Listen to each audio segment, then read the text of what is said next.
The show is a proud member of the Retirement Podcast Network.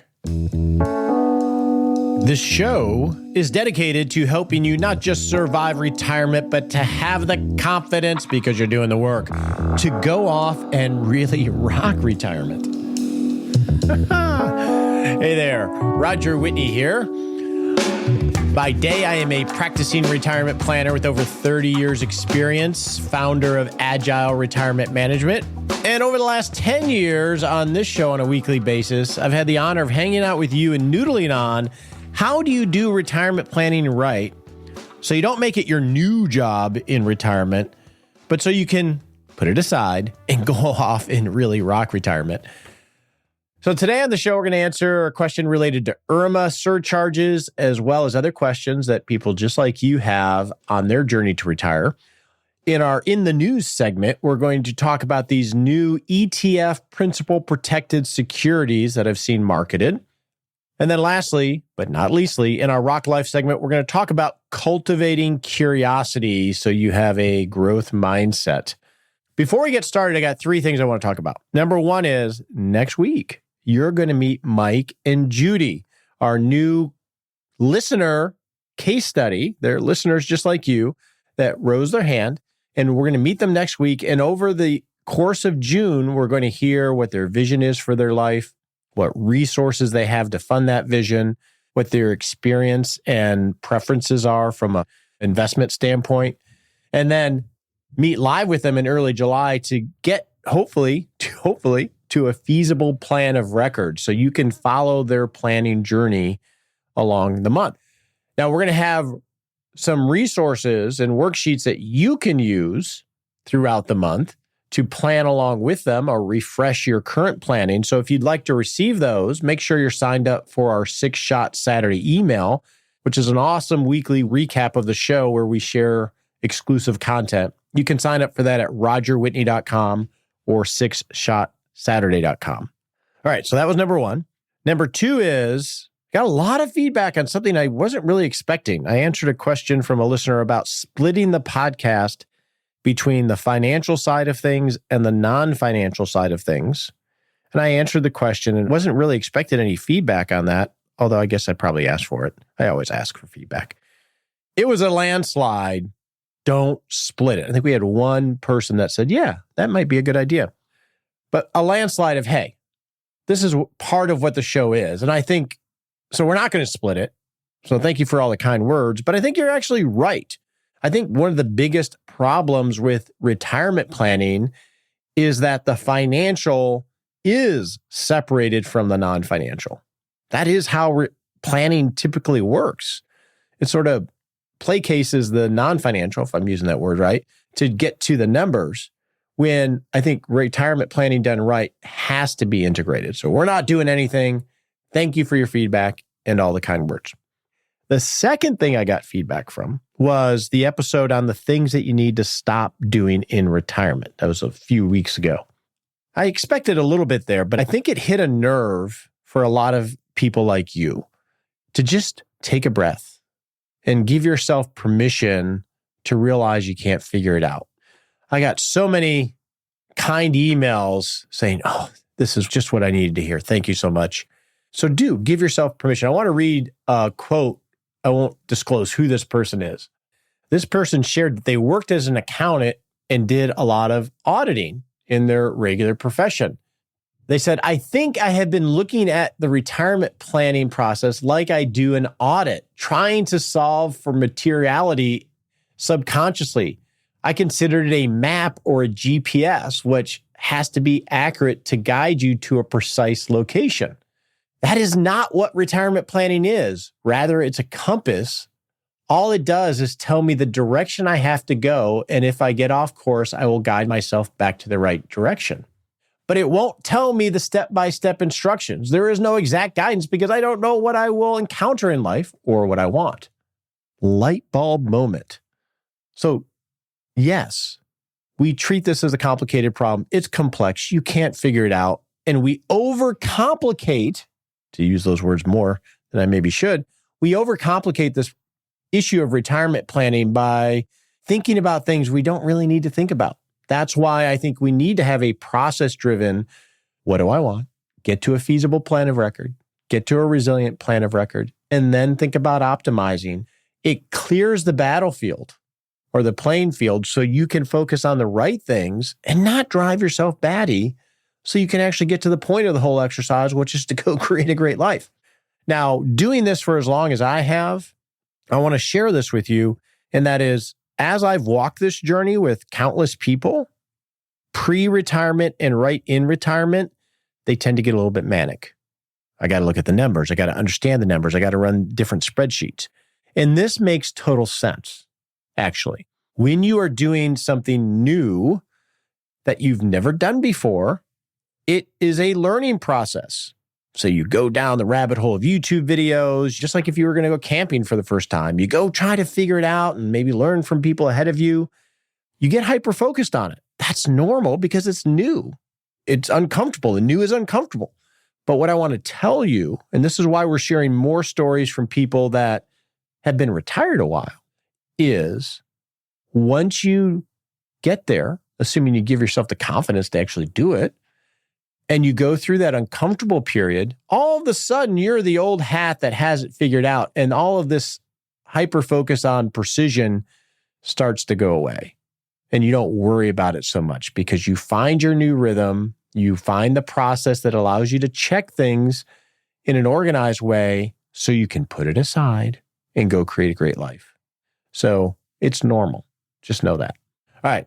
With that out of the way, let's go answer our title question related to IRMAA Medicare surcharges.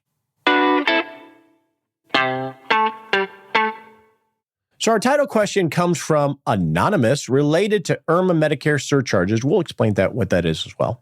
Anonymous says, I retired at age 60, enjoyed life for 18 months, then found a seasonal job for 2 years. Each of those years, I made substantial Roth conversions. Can I contest IRMAA adjustments on grounds of retiring after age 63 if I stop my seasonal work at age 63? So it's a great question. So let's talk about first what IRMAA surcharges are, because many of you may not know, and then let's walk through how to appeal and what the qualifications are to appeal the IRMAA surcharges and get out of them, okay? So what is an IRMAA Medicare surcharge? It is when you hit age 65 and you go on Medicare, you're going to get your Part A, which you don't pay a premium for on a monthly basis. And then you're going to be enrolled in Part B, which you do have a monthly premium. I think in 2024, it's about $175, just shy of. And then if you sign up for Part D, which is the drug premium, totally optional, there's a premium for the drug prescription plan. So that's Medicare. A, B, and then D, and then there's Medigap and some other things we don't need to talk about for now. So IRMAA comes in play, and it's an acronym. I don't remember what it is off the top of my head. It's not important, but it's a surcharge which says if you make too much money, we're going to charge you extra for your monthly premium on Part B and Part D. So it's a means-tested charge. And the way it works is, and we'll share our 2024 important numbers worksheet in our 6-Shot Saturday email as a PDF, because this is a great sheet to have because it has all these numbers handy. It has tax codes, it has RMD tables, 401k limits, all that type of stuff. So make sure you're signed up for 6-Shot Saturday. So as an example, if you are single and you earn over, and this is 2024 numbers, you earn over $103,001, you hit the first bracket of IRMAA surcharges, which means in addition to your $174.70 premium for Part B, they're going to charge you an extra $69.90 a month for Part B because you've hit that first IRMAA surcharge because you were single and earned over $103,001. And then Part B goes up by just shy of $13. And then the more you earn, the higher that surcharge goes up. So this could add up to thousands of dollars. And then married, the first IRMAA surcharge bracket starts at $206,001. And this is based off a modified adjusted gross income. So if you earn too much money, you start to get surcharges on top of your normal Medicare premiums. Now, it gets a little bit more complicated because every year they're trying to determine what you earned in order to assign whether you have this IRMAA surcharge. And what they do is they look at your tax return 2 years prior. What? This is where it gets weird, right? So in 2025, to determine whether you have to pay more for Medicare or not, they're going to look at your tax return for 2023. And this year it's 2024. So they're looking at your tax return for 2022. So there's always a 2-year look back to determine your IRMAA surcharge. This is why Anonymous is saying, hey, I got the seasonal job. I'm going to earn over one of these brackets, but if I leave my job, can I appeal this IRMAA surcharge? Age 63, so at 65, when Anonymous files from Medicare, they're going to look back and say, oh, look, they earned all this money. And Roth conversions, as an example, add to your modified adjusted gross income, so it could throw you into an IRMAA bracket. That's why there's a sweet spot for Roth conversions from that perspective prior to age 63. Well, the answer, Anonymous, is yes, you can file for a reduction of or stoppage of work, even if that's not the first time that you retired. That new initial determination request for a life-changing event can be made with Form SSA-44, and we'll include a link to that form in Six Shot Saturday. There are 8 categories of life-changing events that are considered. The most common are like 5. Death of a spouse, marriage, divorce, work reduction, and work stoppage. Those are the 5 that are generally the most prevalent. That makes sense, right? Because if you retire at age 63, let's say you made $400,000 a year, and you get to 65 and you sign up for Medicare, they're going to look at your return on your last year of work and say, whoa, this dude or gal made a ton of money. Charge them. And you're going to say, hey, wait a second, but I retired. I don't have any income now.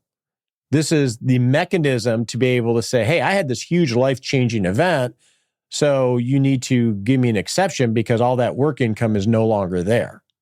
And so, yeah, Anonymous, you can file because you qualify under work reduction or work stoppage.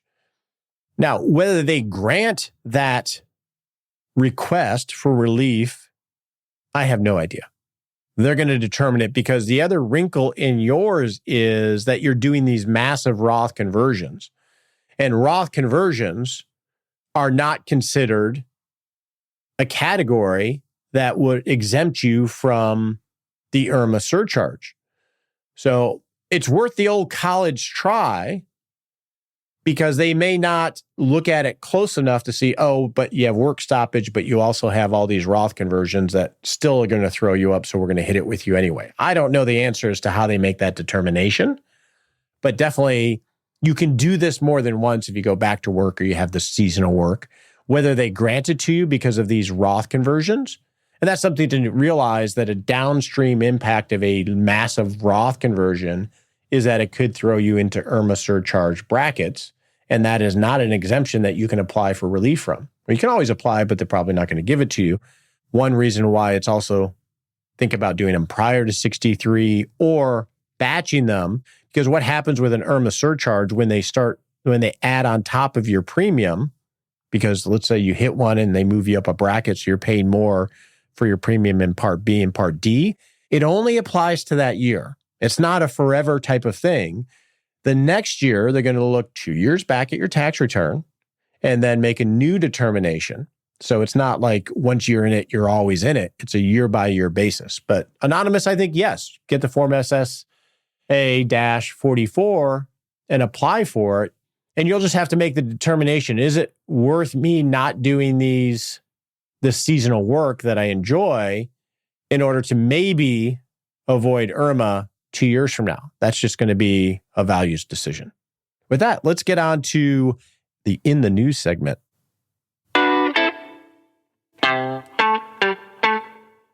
In the news today, I want to review a new investment structure that I'm seeing marketed more and more, because you may come across it either in your research or you may have an advisor that presents these types of things to you. And I want to make sure you understand them, are better informed to be able to navigate whether they're right for you.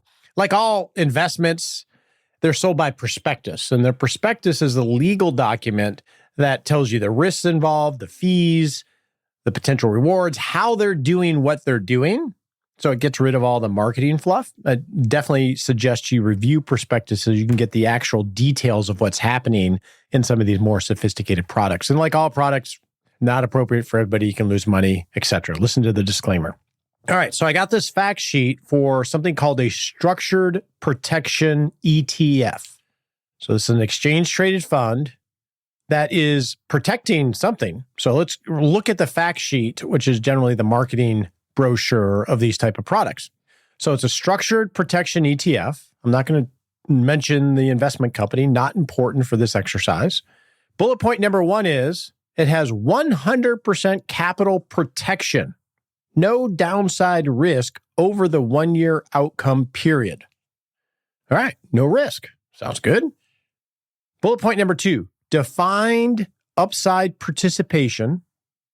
So I get some upside. Exposure to the S&P 500 index in stocks to a cap.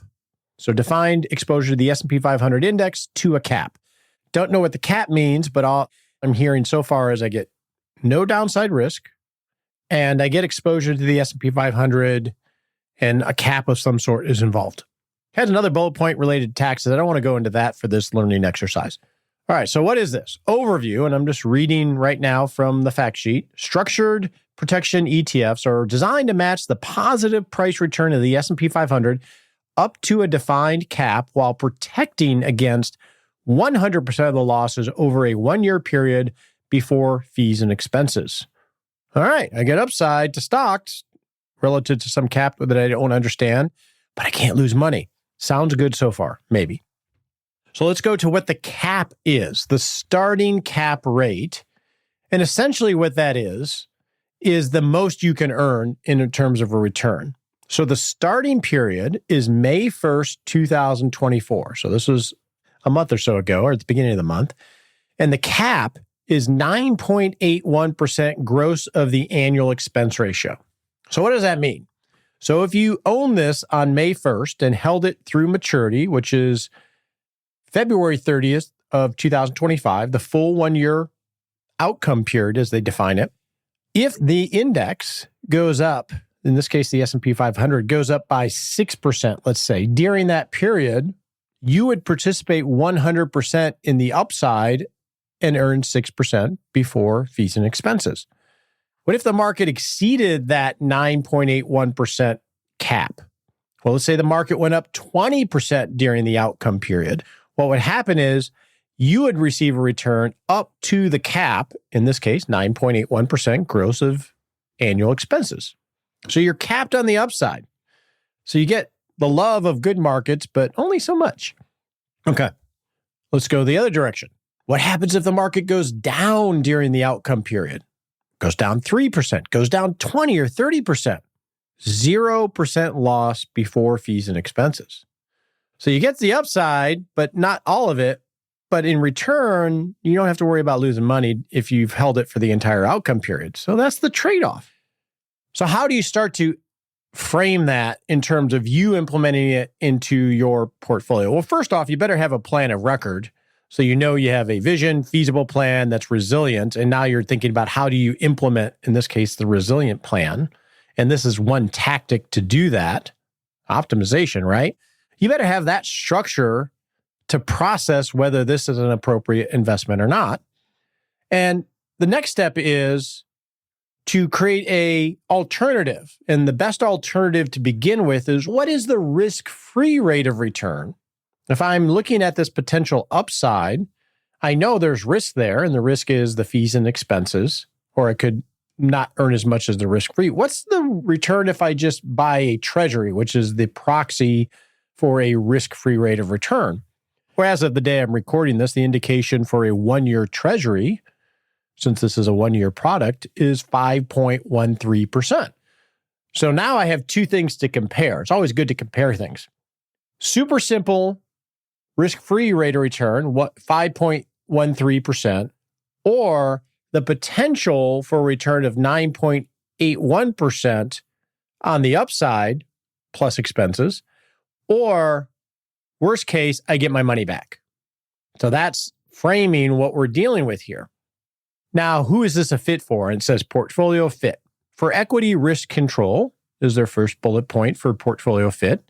Bullet point number 2 is as a tax advantage cash alternative. Let's not get into the tax stuff right now. And then number 3 is for retirees looking to de-risk and preserve capital near or during retirement. All right, so that's the basis of it.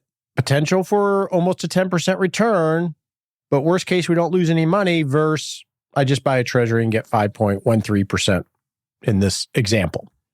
Now, I'm going to go into a little bit of the details of this product. For those of you that are not really interested in any of this stuff and want to just move on, I'll give you my conclusion. As I review these types of things, I rarely, if ever, use them. I call them Twinkies, and I like to invest organic and not overcomplicate the process in portfolios, because the more you complicate or optimize, the more brittle things can get and the more things can go wrong or in a way that you didn't expect. So that's my ultimate conclusion, but I think this is worthwhile because how you receive information about these, I think, can help you navigate this for yourself. So that's my conclusion if you don't want to listen to the rest of this. Okay, so let's get into page 2 of this fact sheet, which is essentially the marketing brochure. So the inception date is May 1st, 2024. And that's important, right? Because if you own it on that date and hold it to maturity, which is February 30th, 2025, you experience the true dynamic of what we defined here so far. Because once this is issued on May 1st, it will trade, or does now, I guess, trade on an exchange just like any ETF. It will trade like a stock. And if you buy it at a higher price or a lower price than the initial offering, it changes the dynamic of the cap and the principal protection. So typically, these are always bought at offering. Well, how are you going to find out about these things? Well, if you're a DIY investor, you probably won't, right? There isn't really a marketplace to distribute these that I'm aware of to DIY investors. In my world, the way we get exposed to these things is since this was being issued on May 1st, what probably happened was in March and April, the representatives of the investment company are emailing and calling the advisors they know and the firms that they know to send them the fact sheet. Like I got a fact sheet and say, hey, you want to have a chat about this? It might be good for your clients. And so that's how advisors are going to get exposed to these types of things. And maybe they're holding lunches, et cetera. And the advisors are going to determine, ooh, this looks good. I think this makes sense. And then they'll take indications of interest from their clients to commit to shares. And then on the IPO or the publishing of the investment, the investors will own it and the advisor will have placed those shares. And I don't know if there's any commissions in the back end. I don't know how that works on this one in particular, but so they're marketed, I guess is the point, because you buy it on May 1st. So on the second page, it says the annual expense ratio is 0.69% as of the prospectus dated March or May 1st. So the expense ratio is roughly 70 basis points.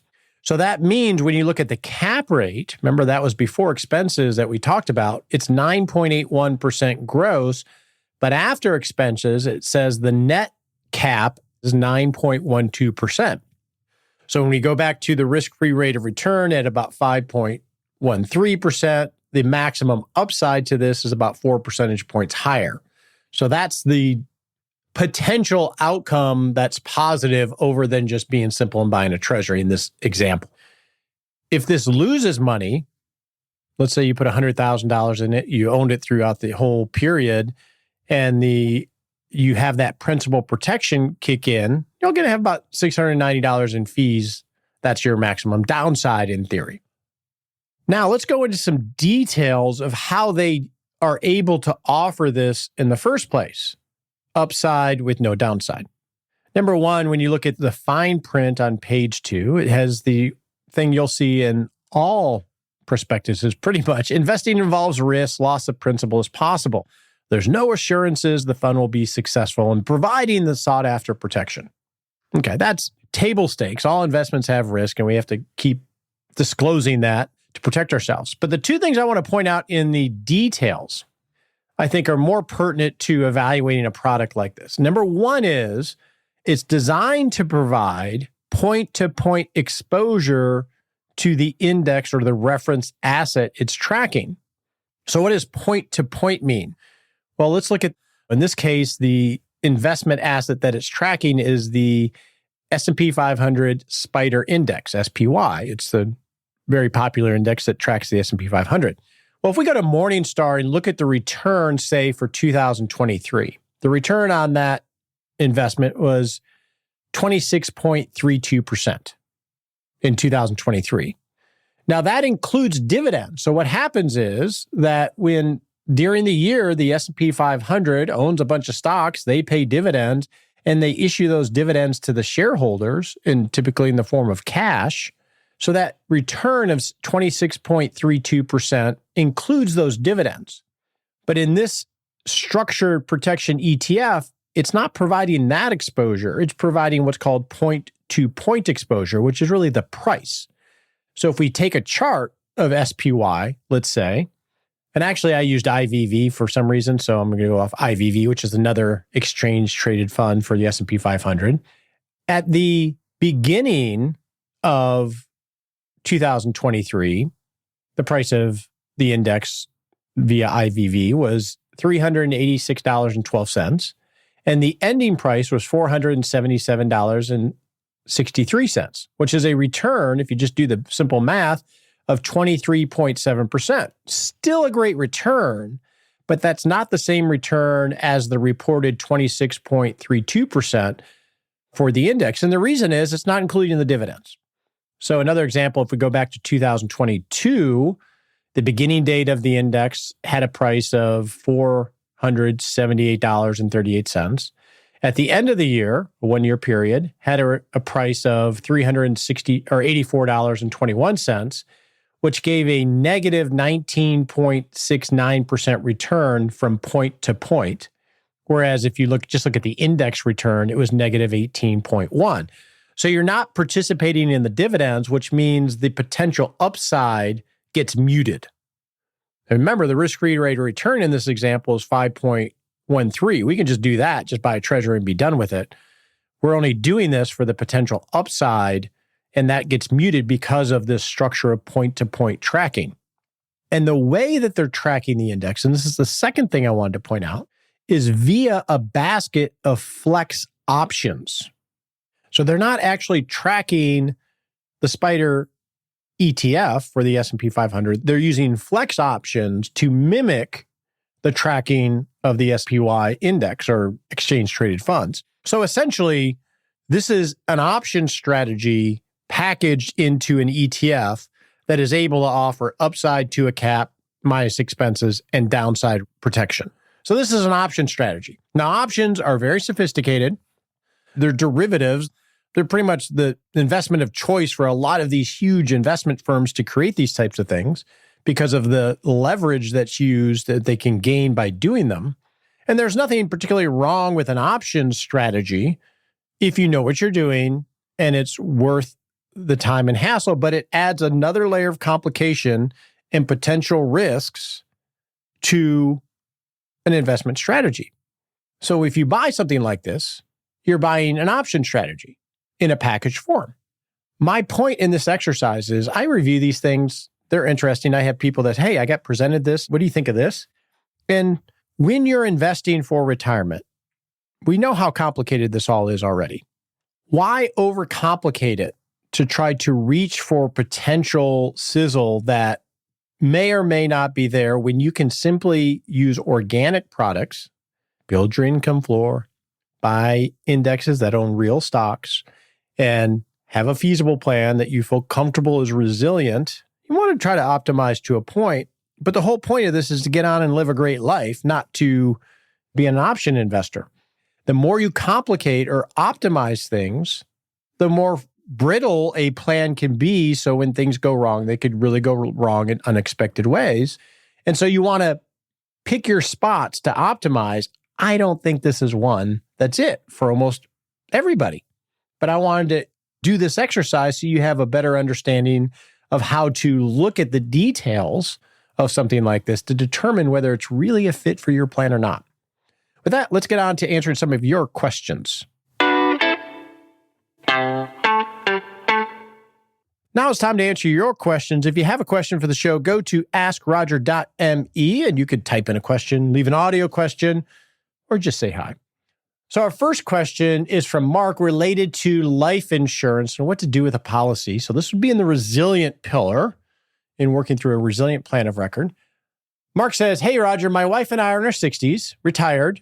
We have had life insurance policies in effect for 40 years, but wonder if we really should keep them anymore. We are in good shape financially with more than $500,000 in each of our buckets. We are currently only paying premiums on one policy, about $106 a month.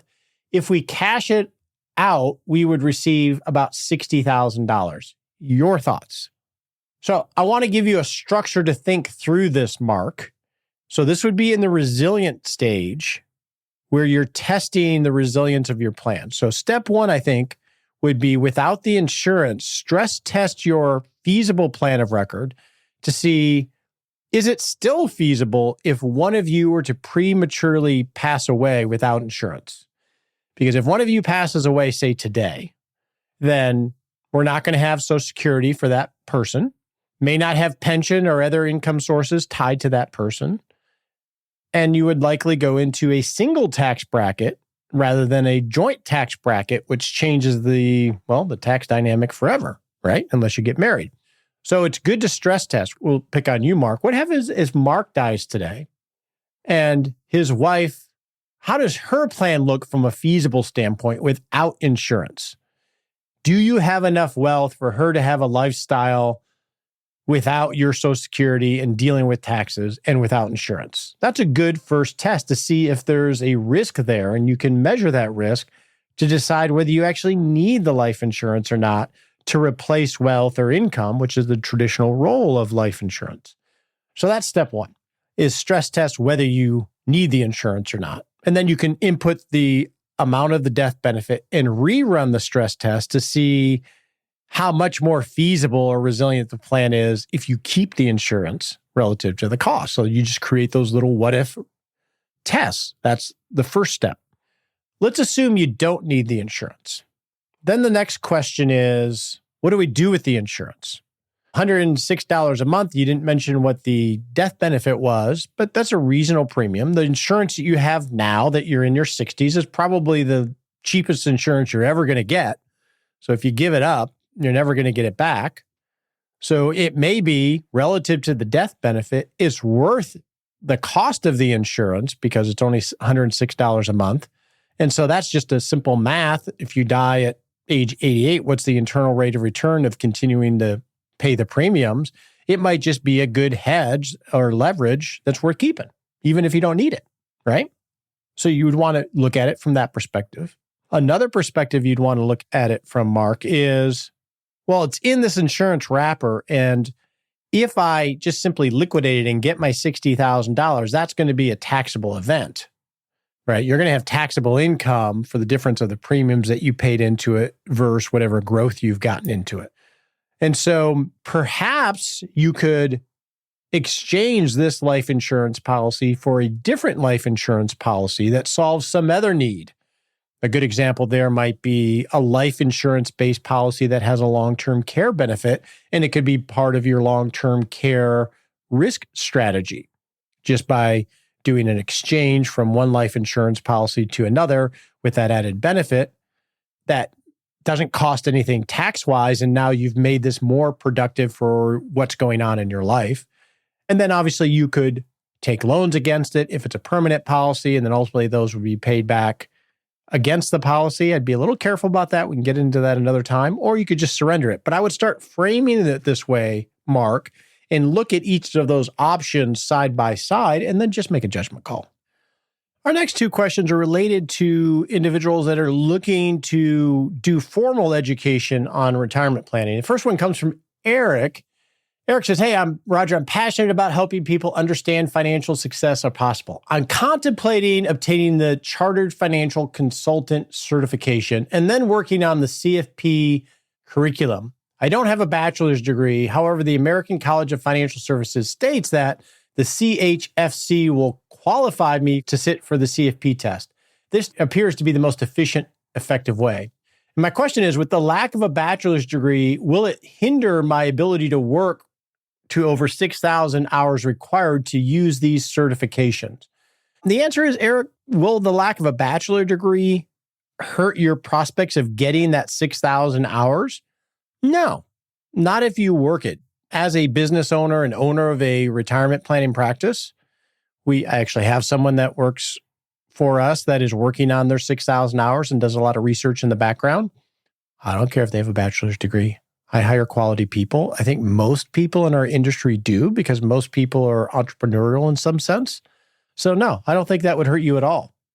Be so good they can't ignore you, and really focus on that. And I think the path gets much clearer. Our next question is related from Dan, interested in just getting more financial education. I would like to learn the in-depth details that a certified retirement planner counselor needs to know to pass the certification exam, but I don't necessarily want to sit for the exam. Where is the best place to get the materials and study guides? Well, I do not have that certification. I have more industry-specific, retirement management advisor, CFP, etc. Well, it's interesting, Dan, is when I taught the CFP curriculum at University of Texas here in Arlington, we always had a good contingent of people that were taking the curriculum that were not in the profession and had no interest in being in the profession. They were doing it for their own education. So this stuff, even the CFP curriculum, is available to be able to take on your own, even if you have no desire to sit for the exam or get the qualification. So the CRC, which is the Certified Retirement Counselor certification, is offered by the International Federation for Retirement Education. We'll have a link to that organization and their educational resources. I don't have any familiarity with them because it's more of a non-professional in terms of retirement planning, non-regulated industry, but we'll have a link to that as well as a link to educational resources on the Chartered Retirement Planning Counselor certification from the College of Financial Planning. So we'll have links to those in Six Shot Saturday. And with that, let's move on to our Rock Life segment. In our Rock Life segment today, I want to focus on mindset and specifically cultivating curiosity. Curiosity, I believe, is a linchpin to rocking retirement. Pretty much anybody that I would say that person is really rocking life or rocking retirement, they are curious people. And this is really important for us as we approach retirement because many studies show that as you age, curiosity tends to decrease, which makes total sense. If you look at the marketing world, a mantra in the marketing world is if you confuse, you lose, meaning that you better be crystal clear on your message because people aren't going to spend the time because subconsciously the brain is always trying to save energy. It doesn't want to spend energy unnecessarily. That's one reason why we develop stereotypes or shortcuts or heuristics, so we don't have to think so much. And what's a really important commodity as you get older? Energy. So it makes sense that we get stuck in our ways, and we all have examples of talking to our grandparents where it seems like they're not too curious about the world anymore, and they're in these feedback loops of thinking that is maybe outdated. So there are a lot of benefits to cultivating curiosity, and this might be an interesting segment to bring Bobby on at some point on the studies around this, but cultivating curiosity can be important to cognitive function because it stimulates the reward system. It can be important for mental health because curious individuals tend to have higher levels of psychological well-being, physical health, adaptation, the ability to be curious and adapt to all the changes that happen in life. And there are a lot of changes, some of them a little scary, that are happening as we age. So there's a lot of benefits to being curious. Now, I'm not qualified to go down the studies on the medical end of it, but from a practical standpoint, I have a lot of experience in this and walking life with so many individuals. Why is curiosity important? Mainly, it expands your world. It helps you develop new interests, new relationships, new passions and hobbies and pursuits, all things that we need to have in order to rock retirement. Number two, it helps us discover blind spots in our thinking, things we don't know that we don't know. And when it comes to retirement planning, that's always one of the top things people that listen to the show say that they worry about. And it also helps protect us from a practical sense of what we just talked about last week or the week before in terms of data security, cybersecurity. Being curious can actually help us protect ourselves against that spam email or that quote unquote phone call from the Social Security or IRS. They don't call you, is my understanding, which being curious can help you tease out the fact that these things aren't real rather than just click on the link that has the same logo as, say, the IRS or some other entity. So how do you cultivate curiosity? Because this actually takes work. And remember, your mind doesn't get excited about this. It wants shortcuts. Number one is suspend judgment. Suspend judgment on an idea that you hear or another person that you meet or even your own impressions on things. I think it was a Walt Whitman quote that was in Ted Lasso, which be curious, not judgmental. And first impressions, whether it's an individual or even your first thought of something, it's easy to make a judgment and move on. And many times that judgment may be incorrect or most likely very incomplete. Now, I have lots of stories of me making judgments. Usually it's about people. I tend to put people in categories very quickly, which is not a good quality that I've worked on over decades. But I remember the first instance where it really hit me upside the head. It was in high school. We were bouncing around the basketball court, and there was this guy who was sort of knock-kneed. He didn't look very athletic. So I challenged him to one-on-one. I'm not a very good basketball player, but I thought I could beat him at the time.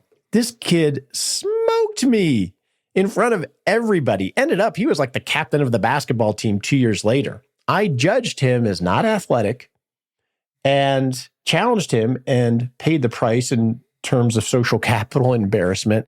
It's very easy to judge first impressions on people, but also on ideas. Annuities would be a great one to bring out here, or tease out here. There's been such bad instances of annuities being used in the past, for sure. And the mantra, if you go online or do research, is annuities are bad. Annuities are bad. We've heard this over and over and over again, where now we judge it. We don't think that it should be something that is part of our retirement plan.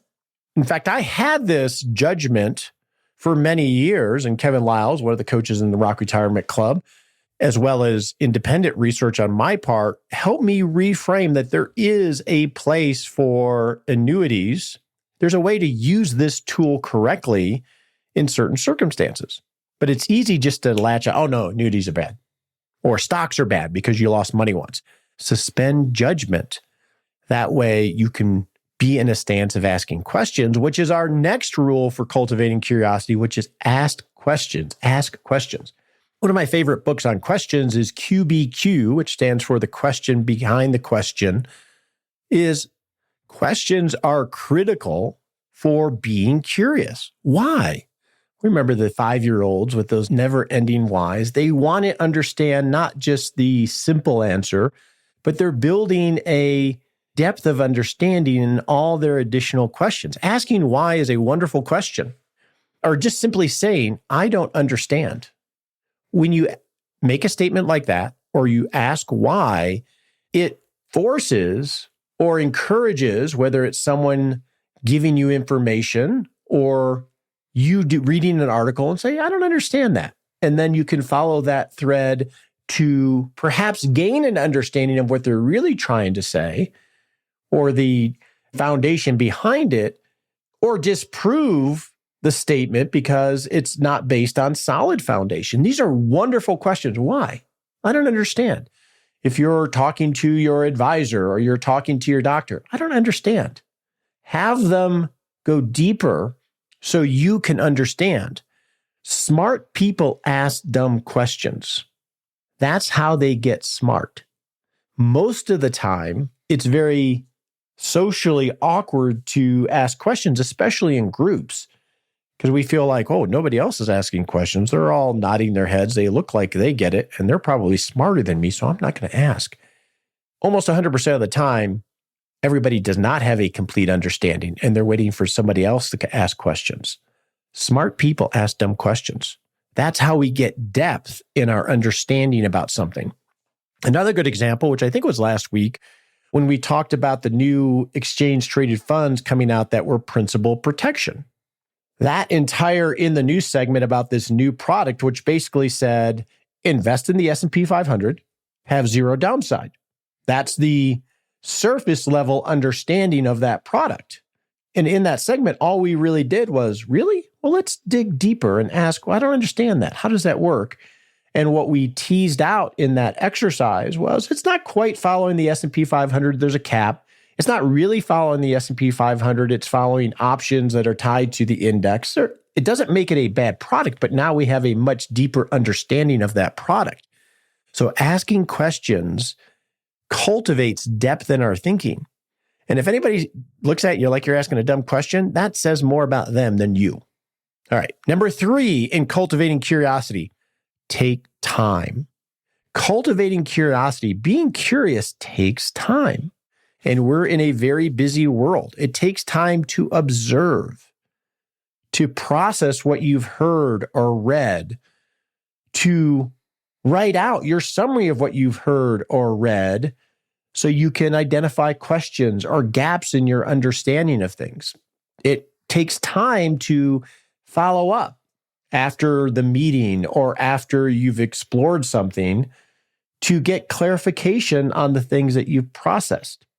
Now, this is hard in our modern society because everything is designed to make us go faster. You think of the Amazon one-click buy. The person that developed that was genius. Everything is designed to increase the velocity of our actions, our clicks on likes, our reshares, our purchases. It takes time. Here's a really good example, I think, is I'm guessing you've had this happen to you. You're listening to a song in the car with someone, or you're watching a movie. I wonder how old that person is. What do? You know what you do, right? You Google it. So, well, let me check. I can check how old Tom Cruise is right now. And you've answered the question and you move on. You listen to another song and then you go through that. That is an example of very surface level curiosity. Whereas if you are willing to take a little time, you can develop a joy of discovery. And I have 2 quick examples here. Let's take the Tom Cruise example. You're watching, Maverick, the redo of Top Gun. You're watching Maverick and you're wondering how old Tom Cruise is or some other star in it. Very easy to Google that, right? 2 seconds, you're done. But what would happen is rather than Google it, you and your spouse or your friend start trying to build a mental model to determine how old Tom Cruise is. How might you do that? You might think about how old you are, when you first encountered Tom Cruise, maybe that was risky business. And then was he about my age at the same time, or was I a little bit older? You can explore this together. And perhaps when you start thinking about risky business in determining Tom Cruise's age, it brings to mind, oh, Johnny, remember that girl that you were dating at the time or that car that you were driving? And it may shoot you off on a whole nother thread of a rich conversation of remembrance that you wouldn't have had you just simply Googled, how old is Tom Cruise? That's an example of taking time and cultivating curiosity. One conversation that I had, oh Lord, I don't even know, I should probably do this mental model. How long ago was this with my friend Rajib? Was he and I were sitting outside at his home. It was night and we were drinking wine. And it was right around the time that Apple was developing retail stores. Rajib is in technology. I'm in business of sorts. And we were like, why is Apple building retail stores? That seems silly. That's a hard business. It's a high overhead business. Why would Apple do that? In fact, they weren't just building retail stores. They were building stores like they build boxes for their products, which are way over-engineered and a lot of thought to design, which is Apple's MO. So it wasn't like it was inexpensive stores. We spent an hour just discussing, well, how much do you think a store costs for them to develop? And how many products do you think they have in it? What do you think the average sale of a product is at an Apple store? How many products do you think they sell an hour at an Apple store? Let's average that out over a week and then mentally work through the logic of Apple doing retail stores. Now, were our numbers correct? No. But the exercise created this joyful hour of curiosity on something that we probably could have Googled at the time or just let pass. So if you want to cultivate curiosity, suspend your judgment, ask lots of questions, and take your time.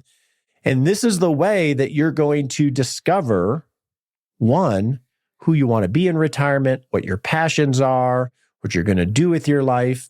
It's a journey. It's not a destination, and it's going to be found with a curious mind. With that, let's go set a smart sprint. On your marks, get set.